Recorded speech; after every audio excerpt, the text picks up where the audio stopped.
Welcome back, Jayhawks fans, to Over 50. Today, the ESPN Events Invitational kicks off with 8 teams participating in it. Kansas will be taking on the Mean Green of North Texas at 2:30 on ESPN. They are 14.5-point favorites.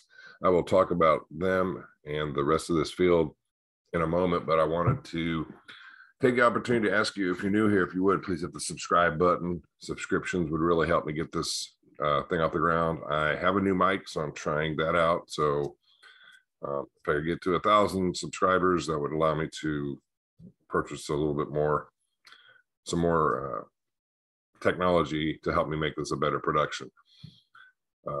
Also, if you would like the video, drop a comment down below, share this video with your friends out there, and let's talk about the teams participating in the tournament. As you can see down here at the bottom, you have Alabama, Belmont, Dayton, the Drake Bulldogs, the Iona Gales, obviously our Kansas Jayhawks, the University of Miami. I'm not going to call them what they want to be called by. I hate that nickname. And then the Mean Green of North Texas. Some people are classifying this as a very weak tournament. Kansas is the headliner. Well, I would agree Kansas is the headliner. I mean, Kansas is Kansas. Anytime you're dealing with a basketball tournament and Kansas is involved in it, they're going to be a focal point of it. But I think Alabama, Drake, and Iona are underrated teams. The reason I say that is because Alabama, they've made the tournament the last couple of years. They, have a basketball team that can give people problems, and they've shown that. So I think, their basketball team is nothing to the level of their football team. But, they still have a good team, and they have produced good teams in the past. Belmont can be difficult as well if they're raining threes, So if those are coming down like Stony Brook was doing in the first half to Kansas at Allen Fieldhouse, that could be a problem. Dayton was the #1 seed, I think, 2 or 3 years ago. Drake always seems to have a good team, as does Iona. They always make frequent tournament appearances, maybe not annually, but when they get into the tournament, they can hang with teams for a little while. They're not a blue blood, like a Kentucky or Kansas or Duke or something like that. So I think Iona's underrated. I think they're going to be dangerous before the year is out. Let's look at this game though against North Texas, and if you look at North Texas's schedule, Dolly Madison has been busy preparing the schedule for them. Oklahoma Christian, they beat them. They lost to Buffalo. They beat University of Texas Arlington. So I would tend to think that Kansas is going to easily win this game. If you look at the ESPN matchup predictor, you got to take that with a grain of salt because I don't know exactly who's doing that. But you can see here that the Jayhawks are 86% chance of winning this game. And I think they will win this game if a few things happen. Ochai, obviously, he can't go into a slump. He's got to continue to score. But more importantly than that, I think David McCormick needs to play better to start the game. He's been starting off slow, and Kansas needs him to, from an offensive perspective, yes, that would be important. But I think from a defensive perspective, we need him in there, being a rim protector. You can see some of the season leaders for both teams here. Like I said, Perry's averaging 17 points a game. But, when you play those teams that they have played, you should be averaging those points. Something I found interesting was DeJuan Harris is averaging over 5 assists a game. I didn't realize that, it was that high. So, that's good to see.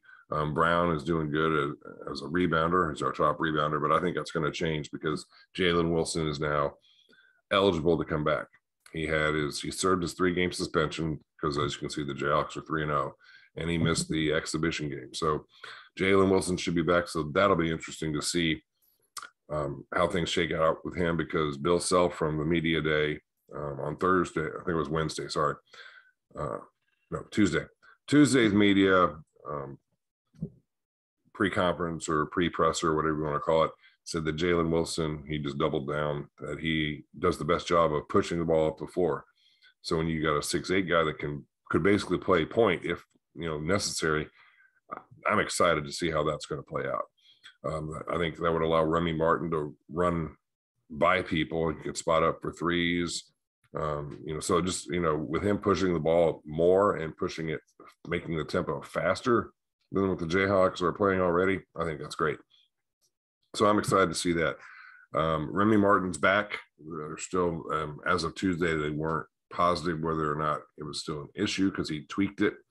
But the Jayhawks haven't been fully healthy all year long, Self said. And I didn't realize that, but he said that Thursday, I guess today's practice, he would be hoping that they'd be able to have everybody, 100% healthy, if not possibly yesterday's practice. I wasn't able to find out information on that, so we'll just have to wait and see. But if he has everybody healthy at his disposal, there's a question mark about Pettiford, Remy Martin, and I want to say, I think Jalen Coleman-Lands. There was a little bit of a question mark about those three guys as far as being fully healthy, but sounds like the rest of the crew is. Self went on to say that he feels that this lineup of teams is also underrated. He thought that Dayton, Drake, Alabama, and Iona are all teams that could pose difficult problems. They asked him about scouting. Do you scout teams ahead? And he said that all of these teams have been scouted ahead by his assistants, but he just focuses on the game you have at hand and winning that game. He said he's treating this sort of like an NCAA tournament run where you have could have 3 games over 4 days. Everyone has been scouted. They have all that information, but they're not going to start worrying about that information until it's time to play those teams. So, that's nice to know that he's not looking ahead and just automatically expecting Kansas to beat the Mean Green. But I expect them to do that. I expect them to have a very happy Thanksgiving.